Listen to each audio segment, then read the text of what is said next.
Assalamualaikum warahmatullahi wabarakatuh. Bismillahirrahmanirrahim. Alhamdulillahi rabbil alamin. Wassalatu wassalamu ala asrafil anbiya'i wal mursalin, sayyidina wa habibina wa syafi'ina wa maulana Muhammad wa ala alihi wa ashabihi ajma'in. Subhanaka la ilma lana illa ma 'allamtana innaka antal alimul hakim. La haula wa la quwata illa billahil aliyil azim. Amma ba'du. Para alim ulama yang saya muliakan, para habaib yang saya muliakan, wabil khusus baru-baru Habib Hanif yang telah menyampaikan begitu semangatnya. Saya terbayang ketika umur saya dulu 30 tahun. Sekarang umur saya sudah 81 tahun. Apa yang disampaikan Habib Hanif tadi itu 100% yang saya sampaikan tadi kepada wali kota dan bapak polisi. Apa saya katakan kepada beliau tadi itu? Persis 100%. Pidato beliau terakhir itu. Saya katakan, pemerintah sadarlah bahwa Indonesia ini bukan negara Islam. Tapi kebetulan Indonesia ini 90% rakyatnya beragama Islam. Maka kalau pemerintah mau bikin undang-undang, mau bikin peraturan, pakai pikiran. Siapa yang akan melaksanakan peraturan ini? Siapa yang melaksanakan undang-undang ini? Kau jangan bikin undang-undang peraturan semau-maunya. Pikirkan dulu, siapa yang akan melaksanakan peraturan yang kau bikin ini? Yang akan melaksanakan 90% beragama Islam. Jangan Anda bikin peraturan, ya Pak Jinuri ya. Jangan Anda bikin peraturan pemerintah yang bertentangan dengan Al-Quran dan Sunnah Nabi. Persilakan Anda bikin peraturan. Kalau peraturan itu jelas-jelas bertentangan dengan Quran dan Sunnah Rasulullah, umat Islam siap untuk tidak mengerjakan. Persis tadi saya katakan, nggak ada bedanya. Inilah saudara-saudara, alhamdulillah sudah dibangkitkan semangatnya tadi. Sekarang tinggal saya ngisi ilmunya. Ya, sudah cukup tadi dibangkitkan dengan ilmunya, dengan semangatnya. Sekarang saya mau ngisi saudara. Agama Islam yang diturunkan oleh Allah terakhir sebagai penutup, itu syariat Allah dari langit sudah tumplek-blek. Bahasa Jawa ini. Ada orang Jawa enggak? Ada. Orang Jawa itu kalau sungguh-sungguh mesti kata akhir diulang. Kalau orang Jawa bilang kemarin di Jatinegara macet, nggak apa-apa, itu masih jalan. Tapi kalau orang Jawa bilang kemarin Pak Kiai di Jatinegara jalan macet, itu orang Jawa itu. Matiin mesin, udah nggak usah jalan, matiin aja mesin udah. Kalau sudah macet, syariat Allah diturunkan oleh Allah sesuai dengan kepentingan manusianya. Tidak diturunkan sekaligus sama Nabi Adam. Karena diturunkan sekaligus sama Nabi Adam, banyak yang tidak dijalankan. Zaman Nabi Adam tidak ada undang-undang nyolong. Mengapa tidak ada undang nyolong? Karena zaman Nabi Adam tidak ada orang nyolong. Mengapa tidak ada orang nyolong? Karena tidak ada orang. Selesai. Untuk apa diturunkan undang-undang nyolong? Nggak ada gunanya itu. Dunia belum dikapling-kapling, negara saja belum ada. Nggak perlu, nggak diturunkan oleh Allah.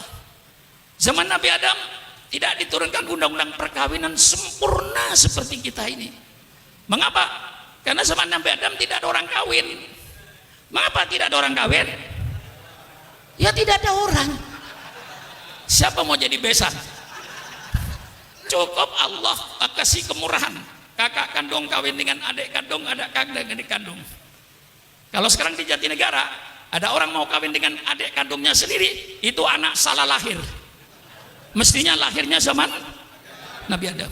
Datang Nabi Nuh sempurnakan, datang Nabi Ibrahim sempurnakan, datang Nabi Musa sempurnakan, datang Nabi Isa sempurnakan dengan kitab Injilnya. Datang Nabi Muhammad, semua kitab ditarik oleh Allah. Maka semua kitab ini sebenarnya menurut Al-Quran sudah tidak ada di permukaan bumi. Yang asli menurut Islam, Injil yang asli, yang firman Allah kepada Nabi Isa, bukan perkataan Nabi Isa. Itu kitab Injil. Kitab Taurat itu perkataan firman Allah kepada Nabi Musa, dan bukan perkataan Nabi Musa sebagaimana Al-Quran. Al-Quran diturunkan sempurna, semua syarat Allah tumplak blak, tumplak blak, gak ada sisanya lagi sudah. Sehingga Islam diturunkan mengatur segala-galanya. Orang yang berkata, kalau boleh saya katakan kaum sekuler, yang mengatakan bahwa agama tidak mengatur kehidupan manusia sehari-hari, sehingga agama dipisahkan dengan kehidupan manusia sehari-hari, itu menunjukkan orang itu orang yang tidak mengerti Islam. Kalau dia mengerti Islam dan mengerti syariat Islam, tidak mungkin dia berfaham sekularisme, karena Islam mengatur segala-galanya. Mengatur rumah tangga. Mengapa Islam mengatur rumah tangga? Jawabannya gampang, supaya yang namanya suami, yang namanya istri, yang namanya anak mempunyai akhlakul karimah. Maka Islam bicara rumah tangga, bagaimana kewajiban suami, kewajiban istri untuk membentuk anggota rumah tangga berakhlakul karimah. Innama bu'itsu liutammima makarimal akhlak. Allah berbicara soal bermasyarakat, bagaimana kita bertetangga, bermasyarakat supaya rukun, supaya damai. Kembalikan kepada ajaran Islam, mesti rukun, mesti damai. Tetangga dengan tetangga mempunyai akhlakul karimah. Man kana yu'minu billahi wal yaumil akhir falyukim jarahu. Subhanallah. Mengapa Islam bicara soal bermasyarakat? Supaya anggota masyarakat itu bermoral, berakhlak. Islam berbicara soal pertanian. Mengapa Islam bicara soal pertanian? Supaya petani-petani itu berakhlak Islam. Jangan ngambil tanah orang walaupun satu jengkal, akan dikalungkan api neraka. Tanamlah tanah yang milikmu, jangan sampai menanam tanah milik orang lain. Nanti setelah panen apa kewajibannya? Lihat fakir miskin. Itulah sebabnya Islam bicara soal pertanian, supaya petani-petani itu berakhlak, bermoral. Mengapa Islam bicara ekonomi? Bicara soal jual beli, bicara soal koperasi. Siapa bilang Islam tidak bicara soal ekonomi? Orang yang berkata Islam tidak bicara ekonomi, itu orang yang bodoh, tidak tahu syariat Islam.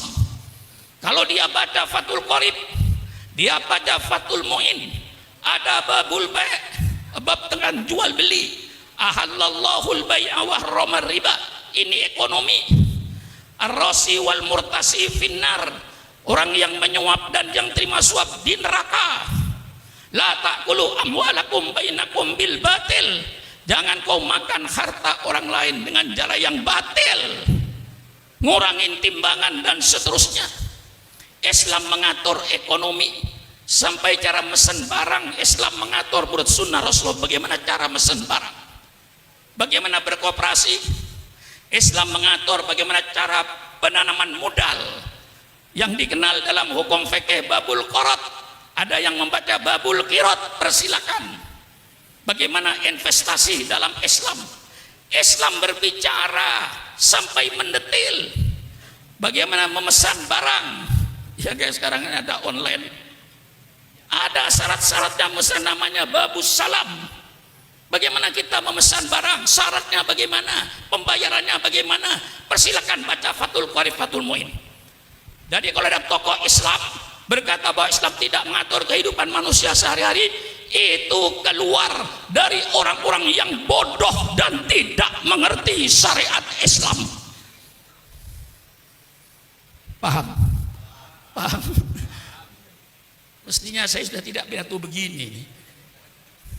Dulu 40 tahun yang lalu saya begitu pidato begini. Tapi kalau sudah Islam dikutik-kutik, saya katakan jangan membangunkan macan tidur. Saya sudah tidur sebenarnya karena tua. Tapi jangan coba-coba Islam itu dipermainkan. Syukur akan tampil sebagaimana dulu ketika umur 20 tahun, 30 tahun. Tangan saya masih mampu untuk nunjuk-nunjuk. Kalau ini sudah menyangkut soal Islam. Jadi orang yang berkata Islam tidak mengatur ekonomi, tidak mengatur politik, itu orang yang bodoh Islam. Ngaji. Jangan Islamnya cuma asyhadu an la ilaha illallah wa asyhadu anna Muhammadar Rasulullah. Tidak pernah belajar Islam, tidak pernah ngaji tafsir, tidak pernah ngaji hadis, lalu berkata bahwa Islam tidak mengatur kehidupan manusia. Itu keluarlah dari pemikiran orang-orang yang bodoh Islam. Paham? Mengatur ekonomi, mengatur ekonomi supaya pelaku ekonomi bermoral, yang dagang berakhlak, yang buka industri berakhlak. Ini tujuannya mengapa Islam bicara ekonomi, supaya pelaku ekonominya bermoral, berakhlak. Innama bu'itsu liutammima makarimal akhlak. Paham? Mengapa Islam bicara politik? Intinya kata kuncinya satu, innama bu'itsu liutammima makarimal akhlak. Mengapa Islam bicara politik? Islam bicara politik supaya pelaku politik bermoral, berakhlak. Sebagai seorang pemimpin, apa kewajibannya terhadap rakyatnya? Hai pemimpin-pemimpin, jangan kau berpikir apa yang akan saya ambil dari rakyat, tapi pemimpin berpikirlah apa yang akan kau berikan kepada rakyatnya itu. Kalau kau selalu berpikir apa yang saya ambil dari rakyat, ya gampang, naikkan semua pajak. Maka pemerintah bukan berpikir apa yang saya ambil dari rakyat, tapi pemerintah berpikir apa yang harus saya berikan kepada rakyat. Bagaimana? Bagaimana? Ngotot lagi saya ini, dipancing Habib Hanif tadi itu. Lah ini Islam. Siapa bilang Islam tidak bicara politik? Yang melarang kiai bicara politik, yang melarang ulama bicara politik di masjid-masjid, di masjid taklim adalah Belanda. Sekali lagi, yang melarang kiai bicara politik, bicara soal negara, itu Belanda. Mengapa Belanda melarang kiai bicara politik? Karena Belanda ingin menjajah Indonesia sampai kiamat. Maka Belanda melarang. Banyak kitab-kitab, dulu Kiai Maskur, mantan Menteri Agama, cerita kepada saya, banyak kitab-kitab yang dilarang oleh Belanda yang membangkitkan semangat anak muda. Namanya kitab Idotun Nasiin. Ya Kiai, masih ingat kitab Idotun Nasiin? Kitab Idotun Nasiin ini membangkitkan generasi muda. Kitabnya sekarang masih ada. Itu oleh Belanda dilarang. Kitab-kitab yang berbau politik, Ahkamus Sultaniyah dilarang, baik yang disusun Imam Mawardi maupun yang disusun Imam Abu Ya'la. Tidak boleh bicara soal politik. Itu yang melarang Belan. Kalau sekarang ada tokoh di Indonesia melarang kiai bicara politik, berarti itu sisa-sisa. Tolong berhadapan dengan Syukuron Makmun. Mari kita duduk di atas meja dengan damai. dengan sejuk sambil minum kopi. Betul? Mari bicara. Jangan ngomong sembarangan kalau kau tidak ngerti Islam. Di mana kau ngajinya? Di mana kau menuntut ilmunya? Mentang-mentang jadi tokoh tidak pernah ngaji Islam, berbicara tentang Islam. Ini yang merusak Islam di Indonesia ini. Mari secara ilmiahnya saya kupas. Quran, ayat politik dalam Quran terlalu banyak. Saudara kenal baldatun thayyibatun wa rabbun ghafur? Di mana itu? Di mana itu? Apa baldatun thayyibatun wa rabbun ghafur? Negara yang baik, negara yang aman, negara yang damai, negara yang sejahtera. Itu dalam surat As-Saba. Itu tertulis dalam Al-Quran. Masih banyak ayat-ayat yang berbicara soal negara. Banyak. Saya kasih sebagian saja. Lau anna ahlal qura amanu wattaqau la fatahna alaihim barakatim minas sami walakin kadzabu fa'udnahum bima kanu yaksibun. Ini ayat bicara politik negara. Seandainya penduduk negeri ini beriman dan bertakwa kepada Allah, pasti kata Allah, saya bukakan keberkahan dari langit. Hujan turun berkah, bukan angin puting beliung. Hujan turun berkah, bukan banjir bandang. Hujan yang membawa keberkahan. Kami buka keberkahan dari bumi. Buah-buahnya tumbuh, padinya tumbuh, jagungnya tumbuh yang subur, makmur. Lau anna ahlal qura amanu wattaqau. Ini ayat menyebut suatu negara. Wa daraballahu mathalan qaryatan kanat aminatan mutmainnah ya'tiha rizquha rawatan min kulli makan fakafarat bi an'amillah fa'ataqallahu libasal ju'i wal khawfi bima kanu yasnaun. Ini ayat politik. Allah memberikan satu contoh negara yang aman, negara yang tentram. Mengapa aman tentram? Karena keadilan. Allah datangkan rezekinya yang berlimpah ruah dari segala penjuru. Negara ini yang menjadi cita-cita setiap manusia. Negara seperti di Quran ini yang diharapkan oleh semua manusia. Tapi apa yang terjadi? Fakafarat bi an'amillah. Mereka lalu ingkar kepada nikmat Allah. Allah tukar fa'adaqahul libasal ju'i wal khawfi bima kanu yasnaun. Allah tukar rezeki yang berlimpah ruah dengan kelaparan. Berapa banyaknya bangsa Indonesia sedang lapar hari ini. Subhanallah, subhanallah. Allah tukar keamanan dan ketenangan dengan kegelisahan. Lihat sekarang ini di Irian, di mana-mana tempat. Subhanallah, subhanallah.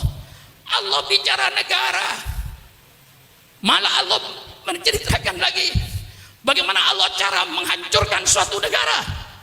Ini terperinci dalam Al-Quran. Dalam Al-Quran terperinci. Idza aradna an nulika qaryatan amarna mutrafiha fafasaku fiha faqalahil qawlu fadammarnaha tadmira.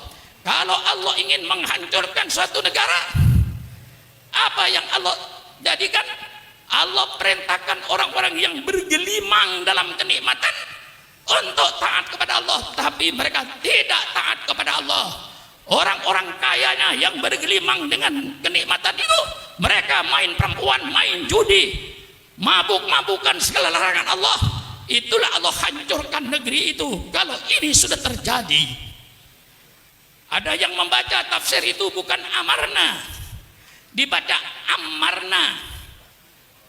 Kalau Allah ingin menghancurkan suatu negara, maka Allah jadikan pemimpin negaranya itu orang-orang yang bergelimang dalam kemewahan. Karena mereka sudah bergelimang dalam kemewahan, dengan makan duit rakyat, dia lupa kepada rakyatnya. Dia kerjakan kedoliman, dia kerjakan ketidakadilan. Disitulah Allah hancurkan negeri itu. Bagaimana? Ini nyumbang atau menduskan Habib aja saya ini. Ya karena saya orang tua, maka diletakkan belakang itu benar itu. Persilakan kayak bicara segala macam, bicara bebas. Syukur Mansur terakhir mesti nyambung. Kayak asli pidato, saya belakangan nyambung. Setiap kiai pidato, saya belakangan nyambung. Tinggal nerusin aja. Maklum umurnya 81 tahun. Ya, bicara 8 apa? Saya ini pidato Habib Hanif sudah 53 tahun. Saya pidato sejak zaman Bung Karno. Saya sudah pidato melawan Bung Karno. Mestinya orang Betawi itu secara psikologisnya sudah bosan melihat saya. Mestinya bosan Anda. Masa lihat muka saya 53 tahun? Mendengar suara saya mulai sudah ada di Ibtidaiyah, mulai di Sanawiyah sampai sekarang jadi kiai. Insya Allah Kiai Munawir asli itu mendengar pidato saya barangkali di Sanawiyah waktu itu. Mendengar pidato saya, mestinya kiai sudah bosan mendengar suara saya ini. 52 tahun 3 bulan tahun suaranya itu aja, mukanya itu aja. Bosan enggak? Bosan enggak? Mengapa tidak bosan? Saya memberikan ini bahwa Islam itu bicara politik. Belanda yang melarang kiai bicara politik, maka saatnya para ulama, saatnya para habaib untuk bicara politik. Selamatkan NKRI ini, selamatkan Indonesia ini, selamatkan negara Republik Indonesia ini, supaya ulama kalau sayang negara, ulama bicaralah soal politik di masjid-masjid dengan syarat politik Al-Quran yang santun dan sopan, politik sunnah Rasulullah, politik yang santun dan sopan, bukan politik seperti sekarang ini yang penuh dengan hoak, penuh kebohongan, penuh ketidakadilan.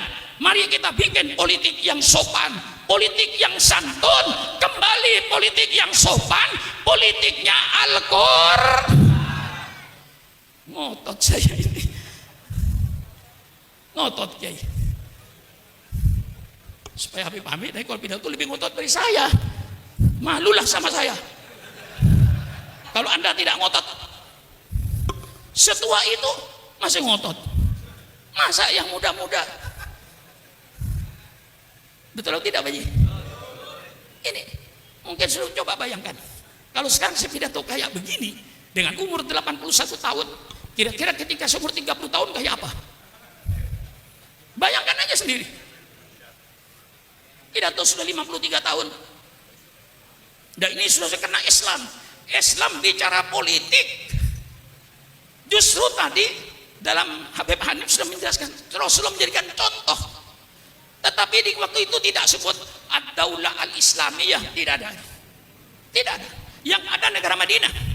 Mengapa Rasulullah tidak menyebut ad-daulah islamiyah, negara Islam?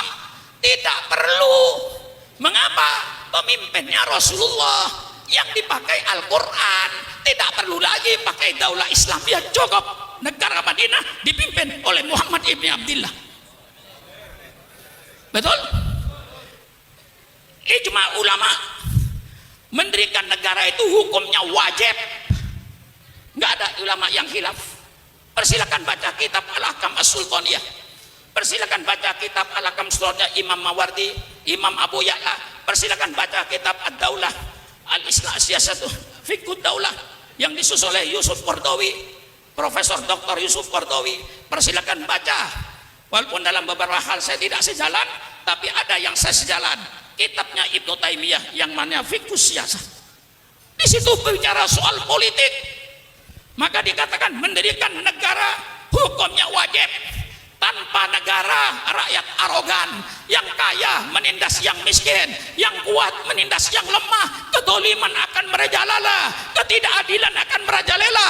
Maka perlu mendirikan satu negara seperti Rasulullah Sallallahu Alaihi Wasallam di Madinah.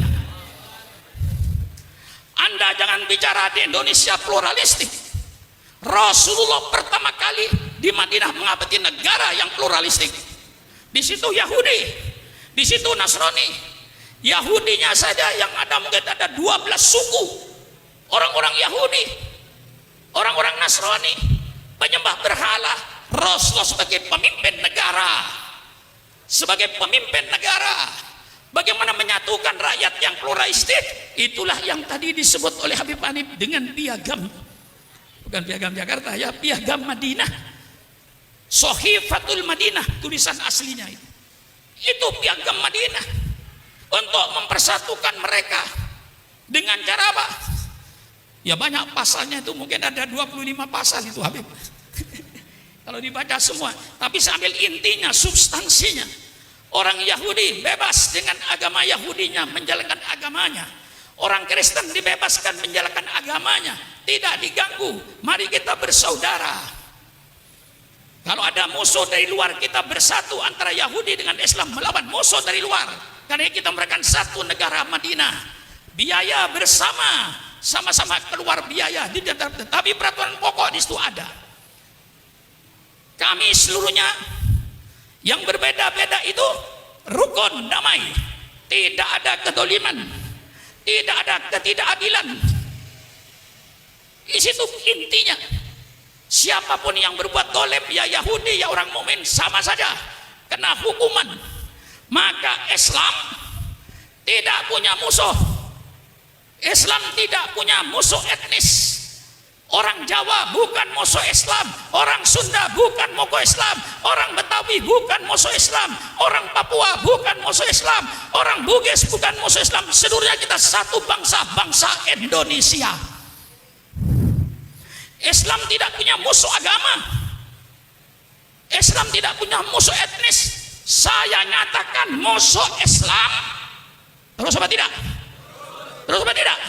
Musuh Islam bukan etnis, musuh Islam bukan agama selain Islam, musuh Islam bukan pemerintah, musuh Islam adalah kedoliman, musuh Islam adalah kemungkaran, musuh Islam adalah ketidakadilan. Siapapun yang tidak adil, siapapun yang dolim, siapapun yang menganiaya, itulah musuhnya Islam yang harus kita lawan dengan radikal.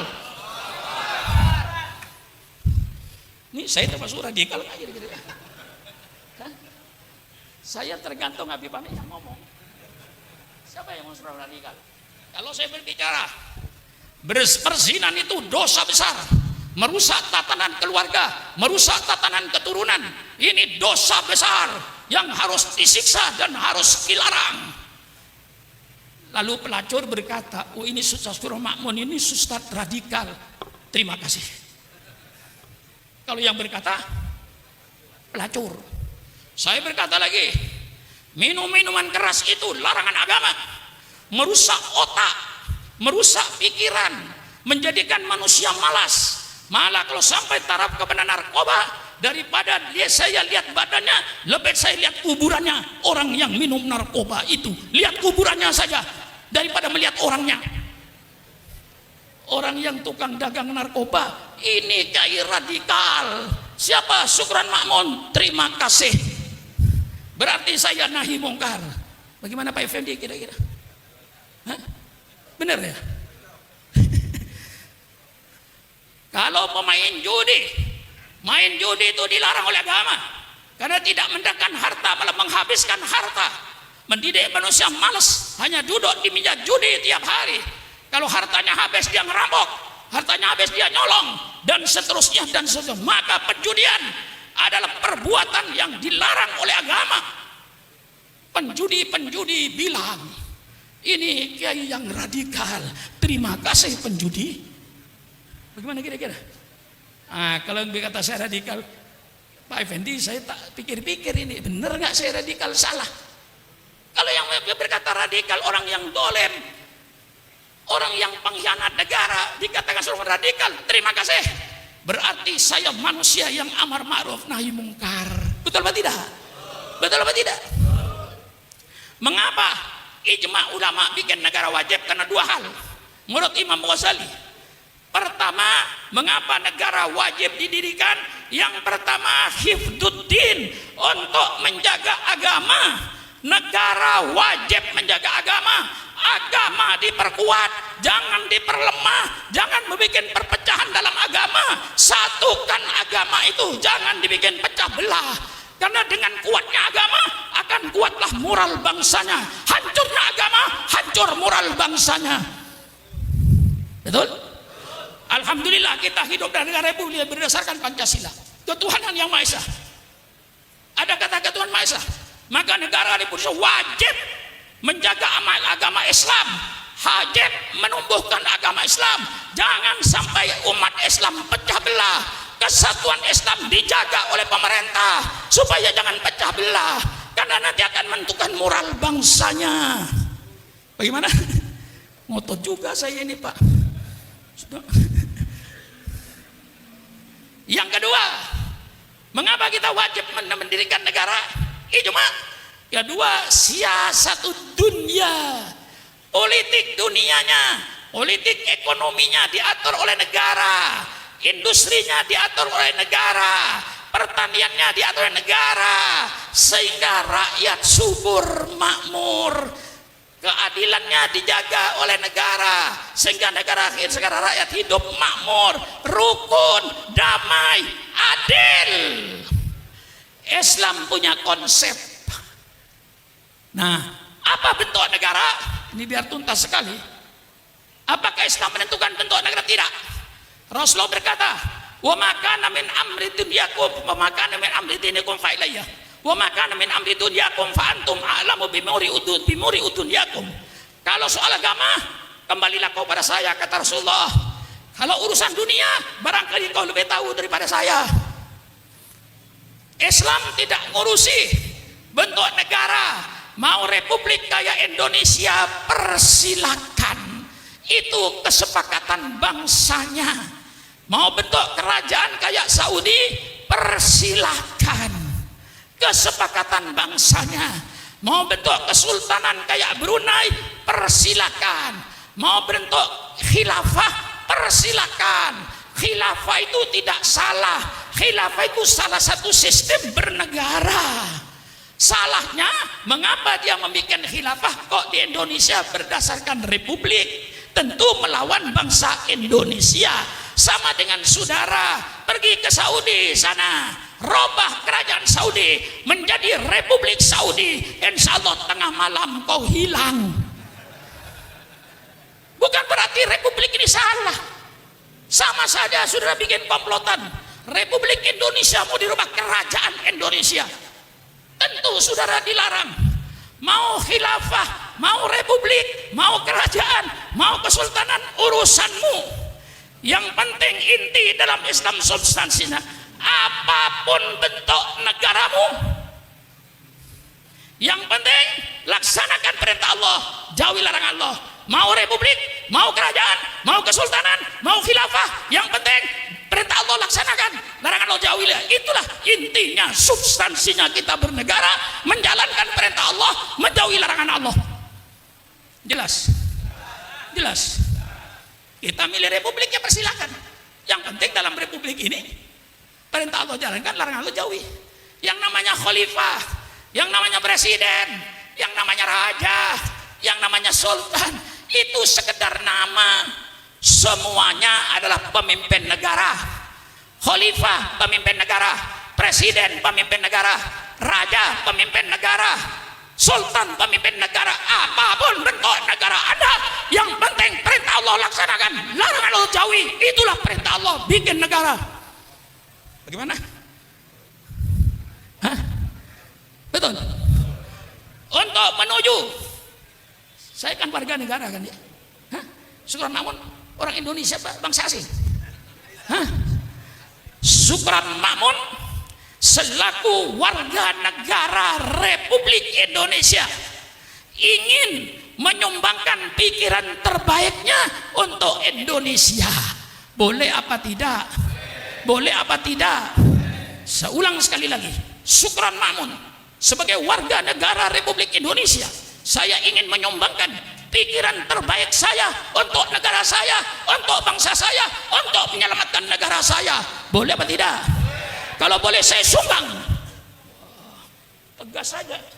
Inilah sumbangan saya kepada pemerintah saya yang saya cintai. Kalau ingin mewujudkan baldatun thayyibatun wa rabbun ghafur, ada 4 pilar dalam bernegara. Wah, serem ngajinya hari ini. Serem ngajinya ya. Ya Pak Effendi. Ada 4 pilar untuk menuju baldatun thayyibatun wadun ghafur. Yang pertama, saya baca dalam tata cara yang tadi disebut oleh Habib Hanif dalam bukunya Pemerintahan Umar ibni Abdul Aziz. Itu pemerintahan yang terbaik setelah Khulafaur Rasyidin. Maka sebagian mereka menyebut bahwa Umar ibn Abdul Aziz ini adalah khalifah yang kelima. Dari bagusnya kepemimpinan beliau, dalam buku beliau yang saya baca, untuk menuju baldatun thayyibatun wa rabbun ghafur ada 4 pilar. Pilar yang pertama musyawarah. Itu apapun negara saudara, mau negara khilafah, mau negara republik, mau negara kerajaan, mau negara kesultanan, yang penting pertama kali musyawarah. Jangan mengeluarkan kebijaksanaan pribadi. Kebijaksanaan pemerintah itu sudah kumpul kabinet kerja, bermusyawarah. Hasil musyawarah itu berikan kepada rakyat, bukan kebijaksanaan pribadi menteri. Kalau pribadi menteri bikin kebijaksanaan sendiri, hancur negara ini. Maka inti bernegara itu musyawarah. Ini Islam. Fabima rahmatin minallahi lintalahum walau kunta faddan ghalidan qalbi lam faddu min haulik fa'fu anhum wastaghfir lahum wasyawirhum fil amri fa idza azamta fatawakkal 'ala Allah.